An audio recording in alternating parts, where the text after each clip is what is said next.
할렐루야. 사랑하는 대강의 가족 여러분, 오늘 하루도 하나님의 말씀과 동행하는 삶이 되길 소망합니다.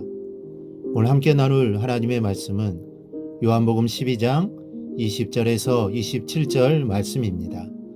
명절에 예배하러 올라온 사람 중에 헬라인 몇이 있는데 그들이 갈릴리 벳세다 사람 빌립에게 가서 청하여 이르되 선생이 우리가 예수를 배웠고자 하나이다 하니 빌립이 안드레에게 가서 말하고 안드레와 빌립이 예수께 가서 여쭈니 예수께서 대답하여 이르시되 인자가 영광을 얻을 때가 왔도다. 내가 진실로 너희에게 이르노니 한 알의 밀이 땅에 떨어져 죽지 아니하면 한 알 그대로 있고 죽음에 많은 열매를 맺느니라. 자기의 생명을 사랑하는 자는 잃어버릴 것이요 이 세상에서 자기의 생명을 미워하는 자는 영생하도록 보존하리라. 사람이 나를 섬기려면 나를 따르라. 나 있는 곳에 나를 섬기는 자도 거기 있으리니 사람이 나를 섬기면 내 아버지께서 그를 귀히 여기시리라. 지금 내 마음이 괴로우니 무슨 말을 하리요? 아버지여 나를 구원하여 이때를 면하게 하여 주옵소서. 그러나 내가 이를 위하여 이때에 왔나이다. 아멘. 오래전에 텔레비전을 통해서 대구 지하철 참사를 추모하는 모임을 보았습니다. 그때 어떤 여인 한 사람이 앞에 서서 눈물을 흘리며 이렇게 말합니다. 지금 모두가 이렇게 울고 있지만 한 주가 지나고 한 달이 지나면 모두가 이 참사와 여러분들의 아픔을 기억도 하지 못할 것입니다. 너무나 죄송합니다. 무엇이 죄송하다는 것일까요? 유가족들은 눈을 감을 때까지 잊지 못하겠지만 그 외 사람들은 지금은 잊지 못할 걸 같아도 금세 잊어버릴 것이니 그것이 벌써 마음 아프다는 말일 것입니다. 사실 우리는 수많은 뉴스 속에 살아갑니다. 어제도 오늘도 잊지 못할 대형 뉴스들이 있었고 또 있을 것입니다. 그리고 그 많은 뉴스들은 또 다른 뉴스에 의해서 우리의 기억에서 점차 멀어져 갈 것입니다. 그런데 2000년이 지난 오늘에도 잊지 못하며 가슴 속에 남아있는 뉴스가 있습니다. 바로 예수 그리스도의 십자가 처형입니다. 어찌 보면 잊을 법도 한 장면입니다. 33살의 젊은이가 자기 민족 지도자들에게 고발을 당하여 당시 점령국에게 있었던 로마에 의해 사형을 당한 일이었으니 다른 엄청난 죽음들에 비하면 충분히 잊혀질 만도 한 뉴스입니다. 그리고 이미 2000년이라는 세월이 흘렀습니다. 그러나 결코 잊을 수 없는 것은 그 죽음이 자신을 위해서 죽으신 것이 아니라 죄인들을 대신한 대속의 죽음이었기 때문입니다. 그래서 우리는 예수님의 예루살렘 입성부터 십자가에 달려 죽으시고 무덤에 계셨던 토요일까지를 고난주간이라 부르며 이 주간을 기억하고 있습니다. 예수님께서 이 땅에서 보내셨던 마지막 한 주간을 하루하루 더듬어 살펴보는 것은 무척이나 의미 있을 것입니다. 보통 고난주간은 월요일부터 시작되지만 예수님께서 예루살렘에 입성하신 날부터 고난주간은 시작되었다고 볼 수 있습니다. 예수님은 전에도 예루살렘에 오셨었지만 이번 입성은 그 전과는 다른 방문이었습니다. 처음부터 십자가에서의 죽음을 염두에 둔 방문이었기 때문입니다. 그래서 요한복음 7장에서는 비밀이 예루살렘을 찾으셨으나 12장에서는 나귀를 타시고 많은 사람들의 찬송과 영접을 받으면서 입성하셨습니다. 그리고 예수님을 죽이려고 하는 사람들 앞에 자신을 밝히 드러내셨습니다. 예수님의 죽음은 유대 당국자들이나 빌라도의 손에 있지 않았습니다. 예수님 당신의 의지에 달려 있었습니다. 살고자 하셨으면 사셨을 것이나 지금은 죽고자 결심하신 것입니다.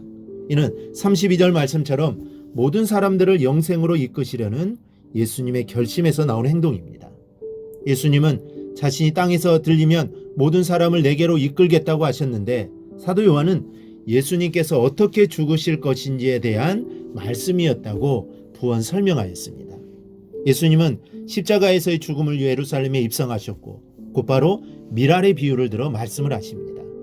24절을 보면 한 알의 밀이 땅에 떨어져 죽지 아니하면 한 알 그대로 있고 죽으면 많은 열매를 맺느니라. 땅에 떨어져 죽어 많은 열매를 맺는 그 한 알의 밀은 바로 예루살렘에 입성하신 예수님 자신이었습니다. 그리고 그 밀은 더 나아가 예수님을 따르는 예수님의 제자들을 향한 것입니다. 그리고 그 한 알의 밀이 바로 저와 여러분이기를 축원합니다. 그렇다면 열매를 맺기 위한 밀알이 되려면 어떤 삶을 살아야 되겠습니까? 먼저는 자기 생명을 미워해야 합니다. 예수님은 자기 생명을 사랑하는 세상 사람들은 결국 그 생명을 잃을 것이나 자기 생명을 미워하는 자는 결국 그 생명을 보존할 것이라고 하셨습니다. 자기의 생명이 아무리 중요하고 가치 있다 하더라도 하나님의 영광을 위하여 그리고 멸망하는 영혼들을 구하는 일에 아낌없이 내어놓는 것이 더욱 가치 있고 의미 있다는 말입니다. 자기의 생명을 미워하는 것이 무엇인가는 자기를 부인하고 자기 십자가를 지고 나를 쫓을 것이라는 예수님의 말씀에도 잘 드러납니다. 그러나 자기를 부인하는 것은 이게 생각처럼 쉬운 것이 아닙니다. 그런데 성경의 인물 중에 아브라함은 그렇게 살았습니다. 그의 인생을 보면 본토 친척 아비집과 아무것도 확실하게 보장되어 있지 않은 하나님께서 지시하신 땅 사이에서 선택하는 문제가 있었습니다. 그리고 사랑하는 독자 이삭을 하나님께서 명하신 산에서 번제로 드려야 하는 문제 등 어느 것 하나 쉽게 결단할 수 없었지만 아브라함은 결국 자기를 부인하고 즉 자기의 모든 것을 희생하고 하나님만을 택했던 것입니다. 그리고 좋은 편을 택했기에 그는 하나님의 약속과 축복을 얻게 됩니다. 자기의 소중한 것을 위해서 예수를 포기하는 사람이 있고 예수님을 따르기 위해 아무리 소중한 것일지라도 기꺼이 버리는 사람이 있습니다. 그런데 예수님을 따르기 위해 아무리 소중한 것일지라도 버리는 사람이 영생을 위하여 나가는 자입니다. 그리고 그런 자에게 25절은 영생하도록 그 생명을 보존한다고 하였습니다.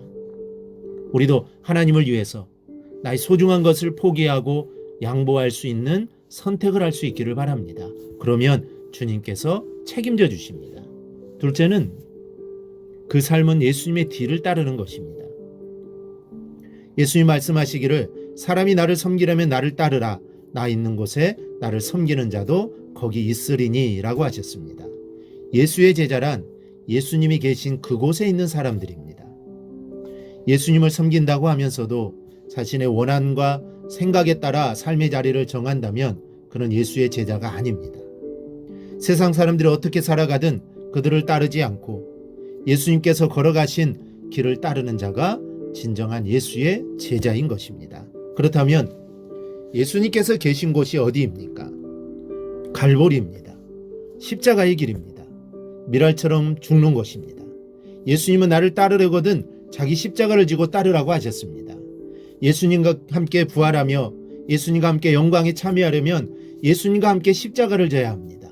주와 함께 고난도 받아야 합니다. 오늘 예수님과 함께 예루살렘으로 나아갑시다. 자기가 감당해야 할 십자가를 지고 갈보리로 향합시다. 26절은 그러한 자를 하나님께서 귀히 여기신다고 했습니다.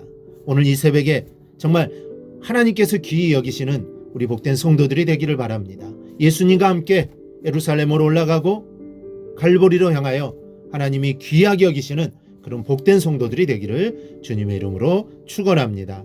오늘 묵상한 말씀을 굳게 잡고 삶으로 실천하며 살아내는 대강의 모든 성도들이 되기를 축복합니다.